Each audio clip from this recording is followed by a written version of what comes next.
Howdy, if you're looking for a gateway game with a boatload of luck about being a stripper at a strip club, then Nightshift might just be the one for you.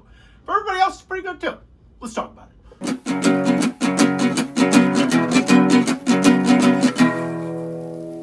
What does that even mean, Bowers Game Corner? Ahoy there, YouTube! I'm back again today for another game review, and today I'm very excited to check out Nightshift from Exotic Cancer. This is for 1 to 5 players, take it 49 minutes to play, and it's for ages 18 plus. And in Nightshift, you are going to be taking control of a little exotic dancer meeple, and you're going to be going around the club, shaking your stuff, going up on stage, talking to customers, taking to the VIP room, taking to the private room, and doing stuff that a stripper would do in a night-to-night basis. So let's open it up, show you how it works, and I'll give you my thoughts on it. All right, we're going to take a look at what you're going to get inside of Nightshift. First and foremost, I want to give a big shout out to the components, the box organizer, the rule booklet. Everything is really, really high quality in this from top to bottom. So kudos on that if I forget to mention in the pros and cons.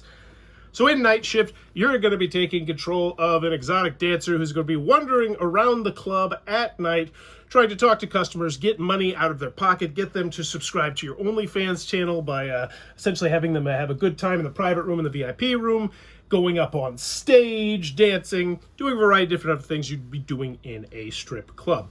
Now, I'm going to show you primarily how the base game works. There is a solo game and there is a cooperative game. Solo and cooperative game are pretty much just a lot like the regular game, except they strip away some aspects of it. I don't really recommend them, but I'll talk about that in the pros and cons. They're good for learning the game, though. So on your turn, what are you going to do? It's really quite simple. You get 4 action points that you can spend, and the action points that you're going to spend are going to allow you to move or flip over cards. Your turn will generally end when you decide to roll a dice, which is essentially you doing something for a customer who are going to be at these tables out here. So let's just pretend Pink was going first, and all the different characters have their own different asymmetric special abilities. They're not wildly different. I feel like this was a missed opportunity to have some more meat there. But I will say the player reference cards are pretty dang good, even though I think they could have covered the VIP in the private room. Maybe on the back of this would have been nice. But continuing on. On your return, you're just going to get 4. So I'd go 1. Most likely I would flip this over. And why you might not want to flip it over is you'll notice there's a dollar bill on this one, and some of them don't have dollar bills. If I were about to go up on stage next and perform, which you'll know based on this handy dandy little tracker right here, which will keep track of your night. That one's the shorter version, that one's the longer version, and that is magnet, by the way.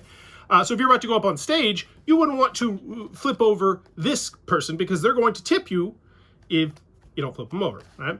So that's what that means. But once you flip them over, that means you now see the customer. That customer is distracted from the stage, but they might be interacting with you. So we'll just pretend that I did this on my turn. I moved 1, and then I reveal for 2. I still have 2 more actions to do. I see it's Wallace. Let's take a look at one of these cards.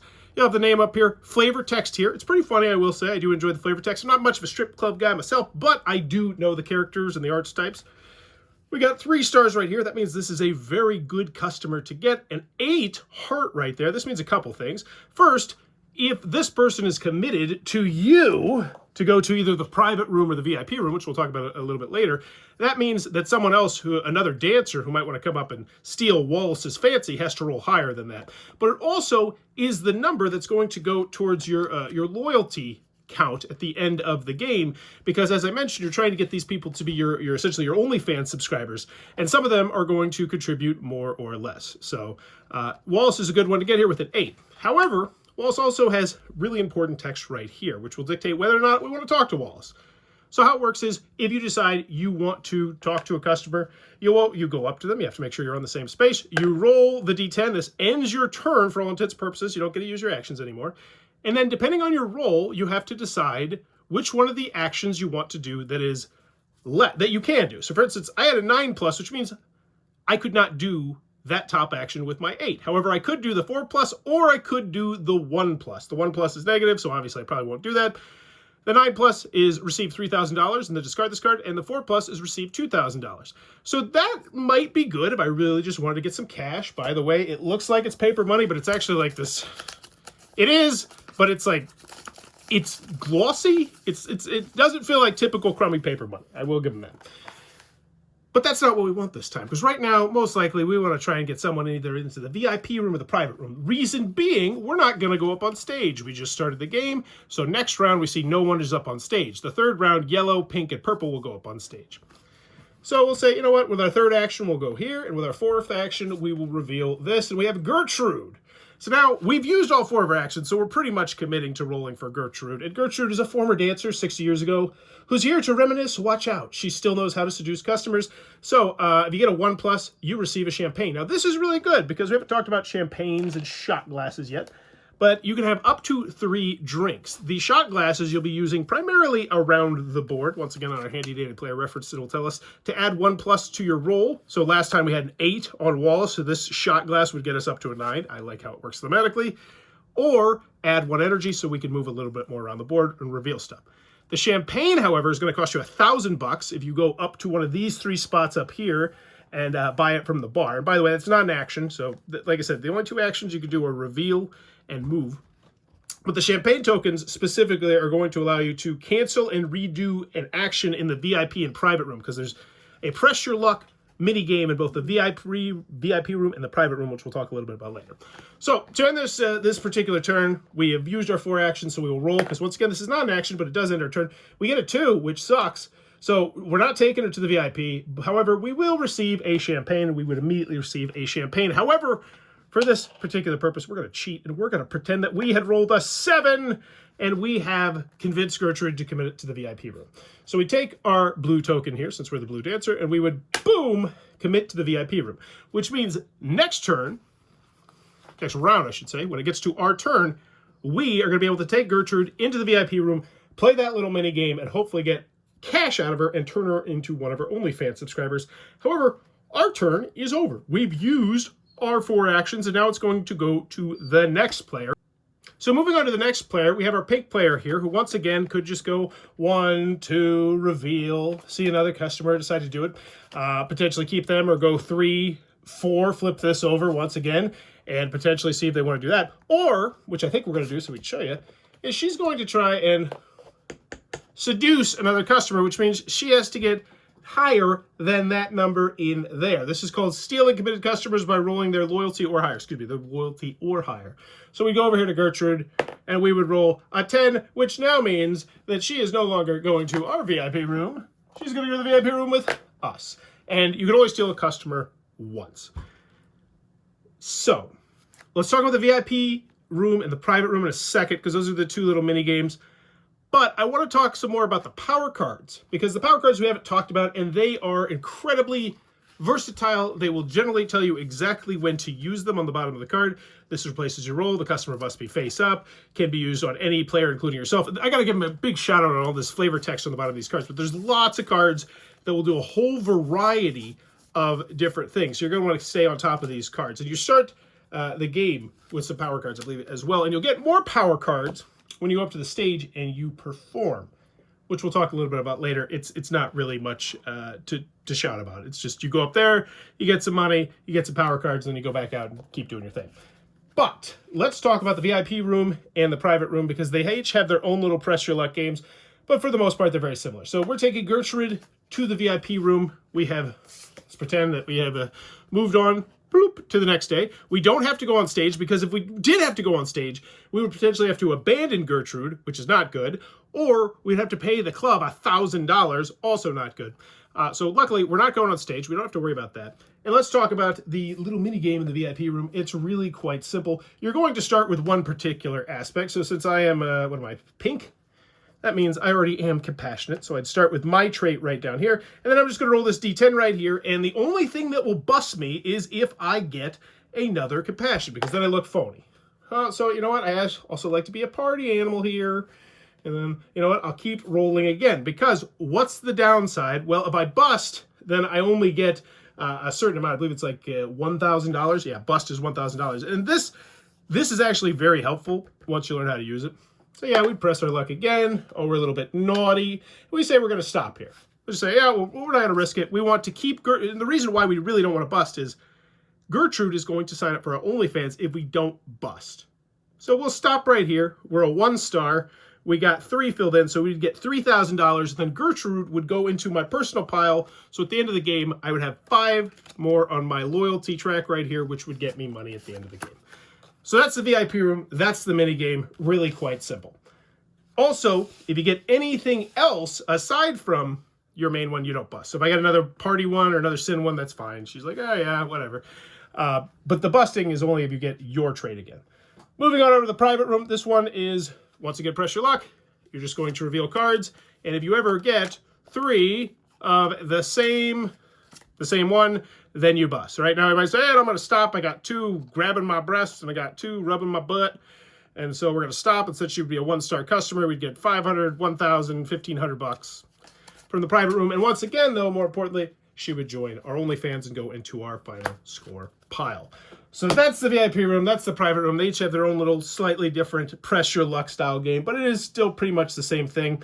Let's talk about the round track, tell you about a couple of different things. The rounds that get you out of here, because for the most part, that's the majority of the game. You're going to move around. You are going to decide which customers you want after you reveal them. You are going to roll dice to see if they go to the VIP room or the private room for you. And if they don't, then you'll get whatever's on the card.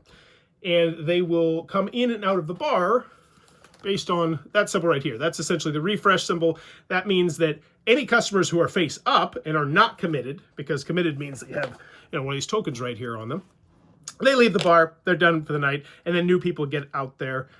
This one means that someone goes up on stage, and once again, how that works is, if you're up on stage, you're going to take a look at all the dollar bills, boop, boop, boop, that are poking here, and you're going to get money for those dollar bills that are face up, because those are customers that are paying attention to the stage and leaving you tips. You'll also get power cards, once again, super powerful. The only other real thing you need to know about here is the moon. These are special events that will happen, even though they don't feel the specialist. There's only 5. So yeah, they'll just do like a little random mini event. It feels like the kind of thing that it should have been more fleshed out, but it's not. I'm sure it will in the future. And then lights on right here. This is towards the end of the game. This is where all of the people will be face up now.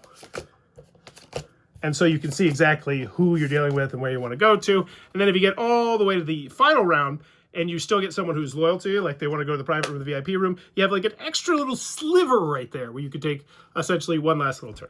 So at the end of the game, you are going to total up the amount of cash you have, and then you're also going to total up your subscribers, money that you're going to gain, and whoever has the most will be the winner of Nightshift. Alrighty then, Nightshift from Exotic Cancer. What are my final thoughts? Let's go over the pros, let's go over the cons. First, on the con side, biggest thing you need to know is this is 155 million% a luck fest. The customers that come up, that's completely luck driven. The power cards that you get, once again, all dumb luck. The die rolls, the events, all dumb luck. The VIP, the private room, all luck. Every single aspect of this game, for the most part, is luck. And if that's not for you, that's just not going to be for you. Like, if you roll, and that's also, like, if you roll ones, if you roll nothing but ones, you are going to lose every single time. And that's another con that I have. When you're playing the solo mode, or if you're playing the cooperative mode, they take away some of the few choices you even have, right? Like I might steal this customer from this other person. That could really screw them over. That is completely gone in both the solo mode and the cooperative mode, and they take away some of the cards. That's just for balancing, and some of the cards don't make any sense. But at the end of the day, what I'm trying to say here is the solo and co-op mode are, yeah. Like, I wouldn't recommend the co-op mode unless you're looking for a nice version of this, but at the same time, I feel like there's so few choices you make anyway, taking away any of them really makes the game less than good. So I don't like the solo, and I don't like the cooperative, unless you specifically are using it to learn the game, in which case, it's fine. It's fine. Another con that I have in this game is there's only 5 event cards in here. So there's a moon that pops up. It's like, oh yeah, something crazy is going to happen. First and foremost, most of them aren't really that crazy. And secondly, there's 2 moons in the extended version of the game, which I think most people who are gamers will probably want to play because it's a relatively easy decision. This game goes pretty snappy and fast, which is another pro.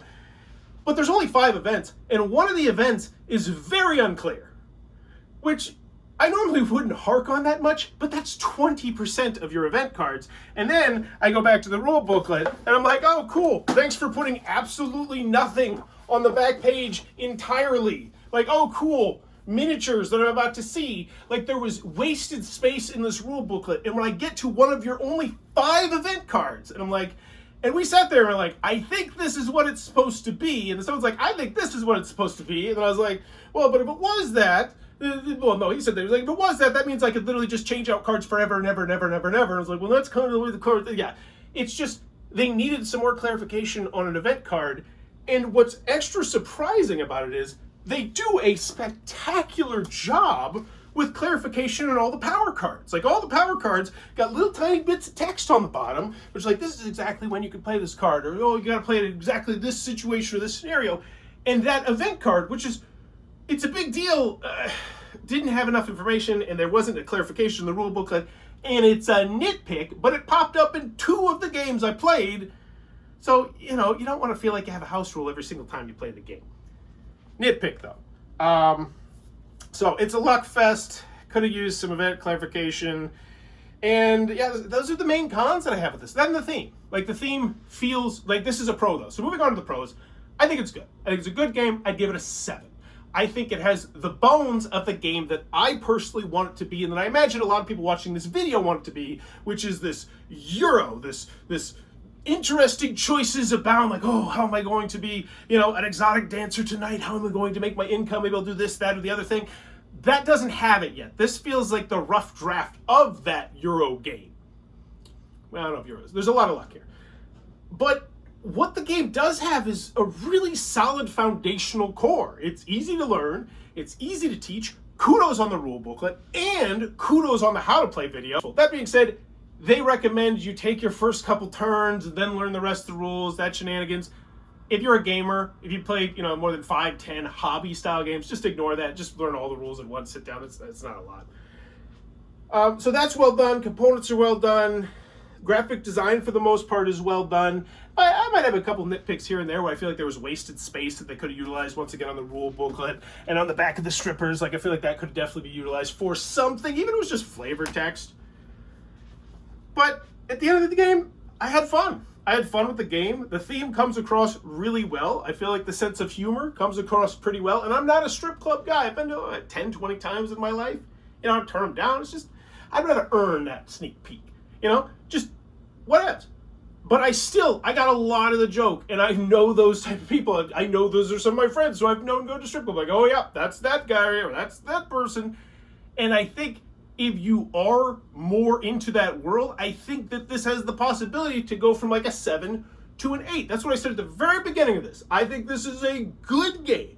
If you can get past all the luck, and if the theme doesn't bug you, I think this is a good game, a good foundation. I'm excited to see what they add to this in the future. I hope there's more choices. I hope there's more cards. I hope there's more customers, but more choices. Like a sideboard would be great, like running behind the bar, asymmetric rolls, you know, because that'd be great. Like what? Maybe the bartender could win. I don't know. That's way out in the future, but I don't get that excited about a lot of games. Right? Like, a lot of times when I play a good game, I'm like, whatever, throw it to the side. However, I feel like the theme on this one, coming across as well as it does, gets me extra excited about this game. So at the end of the day, Nightshift. It's very simple. If you're a gamer, if you own a good deal of games, this one's probably not going to be for you unless you really just want to support the idea behind this game of like empowering, bringing this topic to the forefront, blah, blah, blah, whatever that shenanigans is. I'm not trying to get involved in that because I'm just here to review the game. If you don't mind the luck, it's fun, it's a good time, and complexity-wise, I'd say it gateway level. If you do not like the theme, this will not be for you. The gameplay will not convince you. You'll be like, wow, this is luck-driven as hell. Whatever. But at the end of the day, I think it's good. I enjoy it. I'm going to keep it. If there's not an expansion that comes out, I probably will not keep it, you know, long-term. But if you're newer to the hobby, I think you're going to like this. And I'd also recommend you do the how to play video. It's very well done. End of the day, Nightshift, it's good. I'm keeping it in the collection for now. It could be way better, and I hope it does become way better. But as it stands, base game, it's good. Nightshift, have you played it? Let me know what you think about it in the comments below. Also, what is your favorite game with a really off-the-beaten-path theme? And is it for the gameplay, or is it for the theme, or is it for both? Very personally, take a spin around the room. I'm going to go with, oh man, I hate when I put myself all this pressure on me, and now I'm just kind of talking, trying to talk through it. What's a weird theme? I got nothing. I'm panicking. I'm freaking out. I shouldn't do that. That's this one. Yeah, I guess it's Freedom the Underground Railroad, right? Like that's off the beaten path thing. This is a cooperative game where you literally have to try and work to create the Underground Railroad to free slaves, to get them free. And it's a really good game from Academy Games. They're getting blasted right now because Stellaris, they're trying to be perfectionists on it, which I get, but yeah. Let me know in the comments below. What's your favorite off the beaten path game? As always, thanks for your time, YouTube. Oh, subscribe. Yeah, that was the thing. It's good. It's good stuff. I like it when you do it. It's cool. This video is brought to you by all of my amazing Patreon supporters, and I would love it if you would join their ranks and have your name immortalized in the end of many of my videos for the end of time. But consider for only $1 a month, and as always, thanks for stopping by.